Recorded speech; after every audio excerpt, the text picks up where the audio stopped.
sarap ng candy ko! Pang Christmas! Si Santa Claus!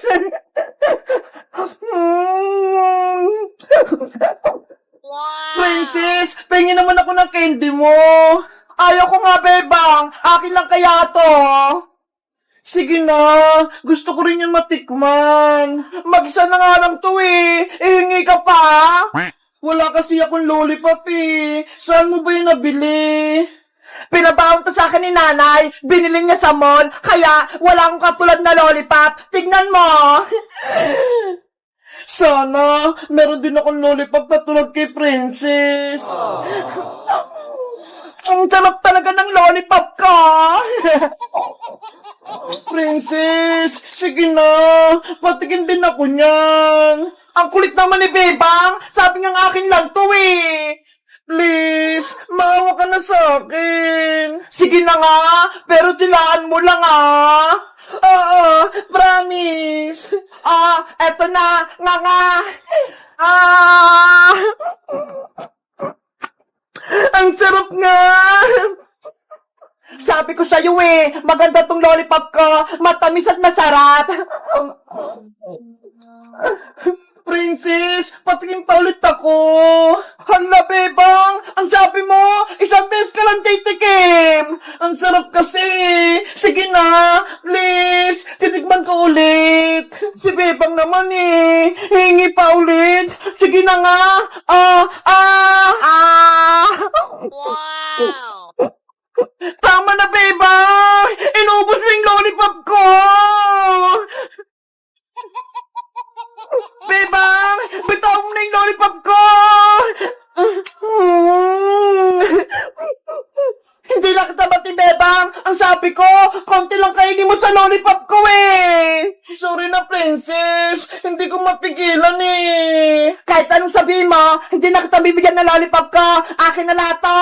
Oh no! Sana, meron din akong lollipop na katulad kay Princess. Walang lollipop si Bebang. Princess, tiran mo ako niyan. Ayoko nga, baka ikaw pa umubos nito eh. Santa Claus, gusto ko rin ng katulad kay Princess na lollipop. Bigyan mo ako, please. Nako, hindi darating si Santa Claus, Bebang. Hindi ka bibigyan ng lollipop. Sana, may magic. May magbigay sa akin ng lollipop. Ate Bebang, nandiyan ka po ba? Mateo, pasok ka. Nandito ako sa loob.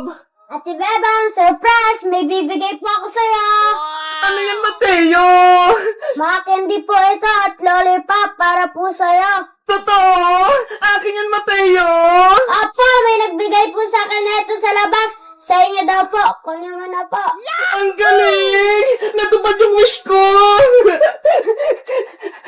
Ang dami ko ng candy! Pati mga lollipop! Ang dami candy at lollipop ni Bebang! Yahoo! Marami na akong pagkain! Iba-iba! Bebang, di ba pati tayo? Tikman mo na tong lollipop ka! Sa'yo na ta! Hala, kanina, ayaw mo akong bigyan, Princess. Ang sabi mo pa nga, hindi mo na ako kaibigan. Kanina pa yun, syempre. Pero ngayon, bati na tayo. Kaya sa'yo na ng lollipop ka. Ayoko na yan, Princess. Ang konti-konti lang yan eh. Tsaka, may lollipop na rin ako na katulad niyan. Eto ho. Beba, bati na tayo. Bigyan mo ko ng maraming candy. Eto sa'yo, Princess. Eto lang, malit na lollipop. Tama na yan sa'yo, kasi nabusog ka na sa lollipop mo kanina eh. Bebang, bigyan mo ako ng madami. Yung isang basket. Oh no! Guys, sa tingin nyo, bibigyan ko ba si Princess ng lollipop at candy? Ha? Mag-comment lang kayo at mag-subscribe. Bye-bye! Emily, diyan ka muna ha. Magpapaalam na ako kay nanay kung pwede kang tumira dito sa bahay. Sana po, papayag si Aling Sitang at si Pepang. Huwag kang mag-alala, panigurado, papayag din si nanay. Salamat Ate Pepang, tinutulungan mo ako laki. Ang pait-pait mo talaga. Wala yun. Wait, pupunta na ako kay nanay. Nay! Ano yan, Bebang? Nay, may sasabihin po ako. Sana okay lang sa inyo. Ano nga yun? Sabihin mo na at ako'y matutulog na. Kasi...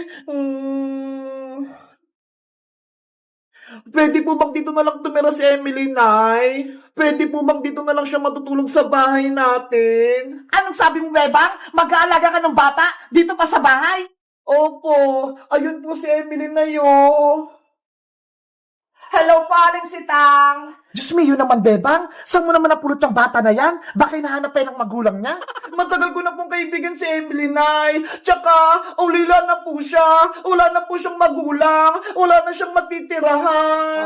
Bebang, hirap na hirap nga tayo ngayon. Wala tayong pera. Wala tayong ipapakain kay Emily. Hindi natin siya kayang alagaan. Sa iba mo na lang siya ipaalaga. Pero Nay, wala na pong mapupuntahan si Emily. Wala na siyang kamag-anak. Wala na po siyang nanay. Wala na rin po siyang tatay. Kaya kung pwede, kugupin na lang po natin si Emily. Hindi pwede, Bebang. Huwag mo akong bigyan ng problema. Yare, ayaw ata sa akin ni Aling Sitang. Please, Nay, kahit saglit lang. Dito na muna tumira si Emily. Pag sinabi kong ayoko, ayoko. Pagbasin mo na sa Emily. Oh, no! Nay! Ate Pepang, ano pong sinabi ni Aling Sitang? Umayag po ba siya? Emily, ayaw ni nanay na dito ko tumira sa amin. Sana ako matutulog, Ate Pepang. Nabahan na yung bahay namin. Huwag kang mag-alala, Emily. Hindi kita mababayaan. May naisip akong paraan. Ano pong gagawin natin, Ate Bebang? Ayaw sa akin ni Aling Sitang. Kahit ayaw sa'yo ni nanay, dito pa rin kita matutulugin sa bahay. Paano ko? Nakikita tayo ng nanay mo. Meron akong baybayad dun sa may taas. Dun kita matutulugin. Talaga, Ate Bebang? Tara, umakyat tayo para makita mo. Yay! Huwag kang maingi, Emily. Baka marinig ka ni nanay. Oopsie! Akyat na tayo.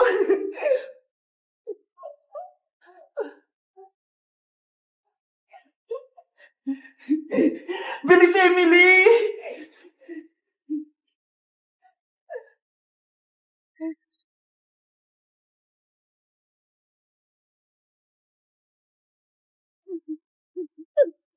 Ano kayang itsura ng tutulugan ko? Charot! Dito ka matutulog, Emily, sa aking baybayan. Wow! Ang ganda! Ang laki pa! Habang wala ka pang bahay, dito ka muna tumira. Bilis! Pumasok ko na sa loob. Okay pa. Ay! Ang lambot-lambot ng upuan. Tapos may mga stop toys pa. Wow! Ano? Nagustuhan mo ba yung baybayan mo, Emily? O, Pati Bebang, ang ganda-ganda, maluwag, ang sarap-sarap matulog siguro dito. Pero, sikreto lang to, huwag kang maingay para hindi tayo mabuking ni nanay. Sige po, Ate Bebang, hindi po ako mag-ingay dito. Mamaya, dadalang kita ng pagkain, dyan tayo maghahapunan. Yay! Magbabaybayan kami, Ate Bebang, ang saya-saya ko talaga. Anong ingay narinig ko sa taas? Beba! Yari! Narinig na ni nanay! Naku! Lagod! Beba! Ano ginagawa mo dyan sa taas? Nandyan na po ako, Nay! Pababa na po ako! Emily, dyan ka lang, ha? Sana hindi kami mabuking Aling Sitang. Guys, sa tingin nyo, tama ba yung ginawa ko? Patutulogin ko si Emily sa taas ng bahay? Magagalit kaya si nanay? Mag-comment na kayo para sa part 3. Bye-bye! Bebang! Buksan mo to pinto na CR! Oh no! Bebang! Kanina ka pa dyan! Lumabas ka na! Nay! Mamaya na po! Tumatay pa ako! Lagot talaga sa akin to si Bebang? May kalokohan na naman! Aling sitang! Tama na po yan! Ate Bebang! Natatakot na po ako! Baka pagalitan ka ni Aling sitang! Huwag kang mag-alala, Emily! Ipagtatanggol kita kay nanay! Bebang! Ano ba? May tinatago ka ba sa akin? Wala po, Nay! Ate Bebang, umamin na tayo para hindi ka paluin ng nanay mo. Pero Emily, para nalasin ko dito ni nanay kapag nakita ka niya dito. Diba? Sabi nga, ayaw ka niyang tumira dito. Mas malulungkot po ako kapag pinagalitan ka ni Aring Sitang. Saan ka na pupunta kapag pinalis ka ni nanay? Diba? Sabi mo, wala ka ng bahay. Nabaha na. Huwag kang mag-alala, Ate Bebang. May kaibigan pa naman po ako eh. Sila rin at saka si Dan Ezekiel. Doon na lang po ako sa kanila titira. Naawa ko sa'yo, Emily. Sana ikaw na lang ng kapatid ko para ikaw na lang ang kasama ko dito sa bahay. Gustuin ko man, Ate Bebang, pero ayaw naman sa akin ni Aling Sitang. Bebang, buksan mo itong pinto, sabi eh! Ipakita mo sa akin kung sino yung tinatago mo! Aling Sitang, tama na po yan! Nasisira na po yung pintuan nyo! Bitawan mo ako, Princess! Siguro, kasabot ka din! Anong tinatago niyo na, Bebang? Umamin ka? Wala po, Aling Sitang! Sabi mo sa akin ng totoo, Princess, hindi na kita bibigyan ng spaghetti tuwing birthday ni Bebang kapag nagsisinungaling ka! Sige na nga po! Aamin na ako! Sige, sabihin mo! Si Bebang po, may tinatagong sikreto. Ano nga ang sikreto? Pinapatulog po ni Bebang si Emily doon sa taas ng bahay nyo, sa may bayan. Ano? Si Emily? Pinatutulog dito ni Bebang sa bahay? Opo. Sinasabi ko na nga, Be. Bebang, lumabas ka dyan! Emily, anong gagawin natin? Ate Bebang, lumabas na tayo! Umami na tayo kay Aling Sitang! Sige na nga! Wala na naman tayong takas eh! Sagot lang po, Nay! Lalabas na ako!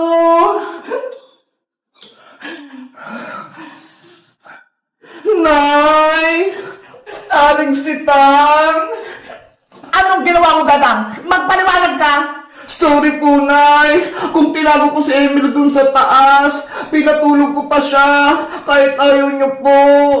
Aling Sitang, sana, mag niyo pong pagalitan si Ate Bebang. Wala naman po siya kasalanan eh. Pasensya po, kung kay Ate Bebang po ako humingi ng tulong, para meron po akong matuluyan.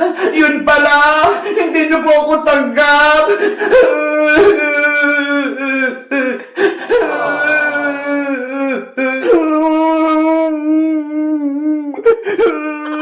Sorry po talaga, Aling Sitang. Alis na po ako. Kung palalayasin niyo po na si Emily, sasama po ako sa kanya para meron pumuprotekta kay Emily. Ako din po, Aling Sitang. Sasama ako sa kanila bilang kaibigan ni Emily pati ni Bebang. Susuporta ako sa kanila. Tumahimik! Bebang anak, huwag na kayong umalis. Tatanggapin ko na si Emily. Dito na siya sa ating bahay. Talaga po, Nay? Oo, dito na siya matutulog at titira. Salamat po, Aling Sitang. Huwag ka nang umiyak, Emily. Dahil mahal ka ni Bebang, mahal na din kita. Ako, Aling Sitang, hindi niyo po ba akong mahal? Siyempre naman, Francis, mahal ko kayong lahat. Yay! Bibigyan ako ni Aling Sitang ng spaghetti sa birthday ni Bebang. Happy Bebang, magkakasama na tayo. Wala nang iwanan. Kaya nga eh, ako din, masayang-masaya ako. Kayo guys, masaya ba kayo? Natitira si Emily? Mag-comment lang kayo. Bye-bye!